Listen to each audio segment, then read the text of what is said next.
anaishi. Jamani, anaishi wewe anaishi huko. Kila lote ni maza kukaa. Yaani kabisa unajenga kibanda huku unakaa. Yaani sio nyumba, hiki ni kibanda. Ana ambacho anakaa chini. Wewe mchawi.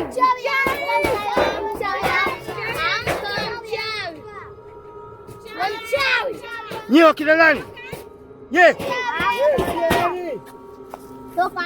Toka nje mchawi. Amka mchawi mkubwa wewe. Mtu kugonga nyumba yangu. Unaona aibu kisa tunakufumania. Ngoja nitoke huko nje. Toka tuogopi, toka nje. Leo tunakufumania baba mchawi. Nye. Mnaniambia mimi mchawi? Mnatoka wapi? Tumetoka kule kutafuta mtu atusimulia hadithi za kusisimua. Dada yetu hawezi kutusimulia hadithi nzuri za kusisimua ambayo tunajiona hadithi wenyewe. Ndio maana tumeamua kumtafuta mtu atuhadithie hadithi. Sasa mbona mnaniita mchawi? Samahani, tumekosea, tusamehe. Sawa.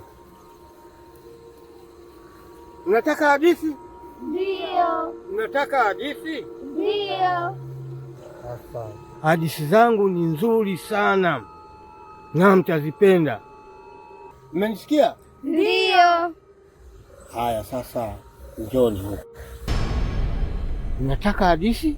Ndio. Hadithi zangu ni nzuri tena tamu, mtazipenda. Sasa nataka hadithi za kusisimua. Za kusisimua ambazo sasa wenyewe tunajiona ndani. Mpaka usingizi tunapata. Sasa kuna Musanya. Njoo utupe mambo ya kale.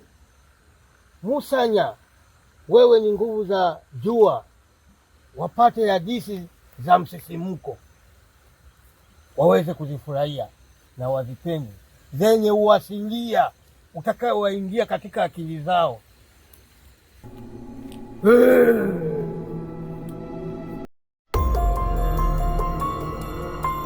Musanya, tupe nguvu za kale, wapate kusikia hadithi za msisimko, ipate kuingia katika akili zao za uasilia.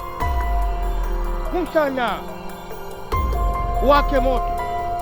Musanya, nguvu za jua, nguvu za jua, wake moto, waka moto, waka moto, waka moto mpaka juu, waka moto, waka moto, waka moto, waka moto. Shikeni chini ya mikono yangu.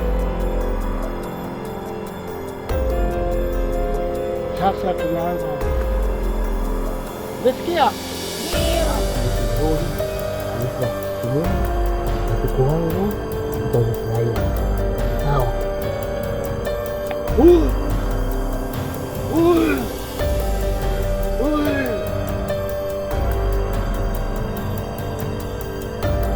Hii hadithi ni lazima mfunge macho, na mtu asipofumba macho kitakachomkuta atakao kwenda kuangukia pengine anakufa kabisa moja kwa moja. Kwa hiyo naomba wote mfunge macho, asifungue macho hata mtu mmoja. Ndiyo baba. Tunakubaliana na masharti yako. Jamani, tufungeni macho ili tupate hadithi tena ya kusisimua. Haya, fumbeni macho. Nina hadithi 5 wajukuu zangu nitakuhadithieni. Itakuwa ni hadithi nzuri sana, moja hadi moja, na mtazifurahia. Sasa naanza. Kulikuwa na watoto. Hao watoto walienda porini. Sehemu nzuri. Chumeni maua. Saa moja ndo alikupa mfungo wako. Yananukia vizuri hayo.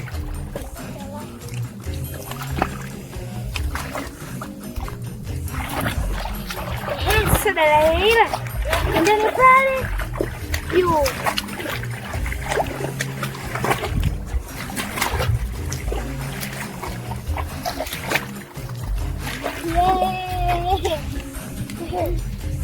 Yaani leo siali jana alokupa mchumba wako. Wewe kwa mchumba wako saa ngapi? Afu wewe muongo hausiliwa kaja kwa mchumba wako hivi. Afu sitaki. Afu hapa jeupe hilo chanua hili ndio. Ngoja mimi nijiweke. Lakini watoto wenyewe wale walikuwa ni watukutu. Wakafika kwenye ule msitu wakaanza kupiga kelele, hawakujua kama ule msitu ulikuwa na zimu ingala.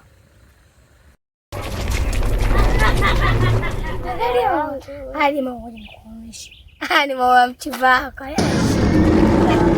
Ya mchumba wako. Sio mchumba wangu.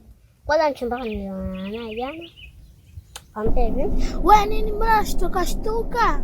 Smaia. Kuna kitu kimepita huku nyuma. Acha uoga wako bwana, hamna kitu chochote kilichopita.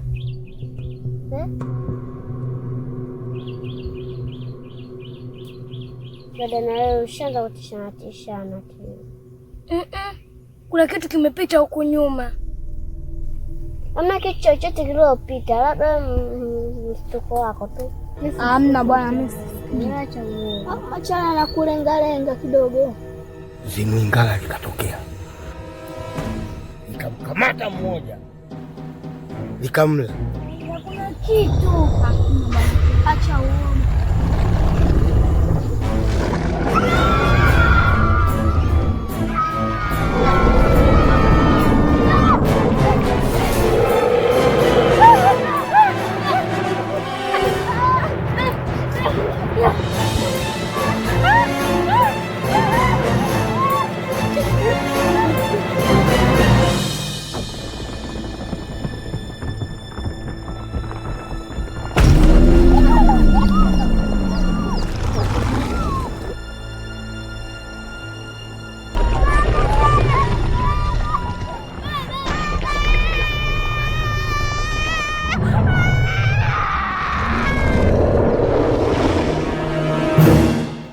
Mmefurahia hiyo hadithi? Babu, tunaomba tufungue macho. Hakuna kufungua macho. Atakayefungua macho atakwenda kuangukia sehemu wala sinilaumu.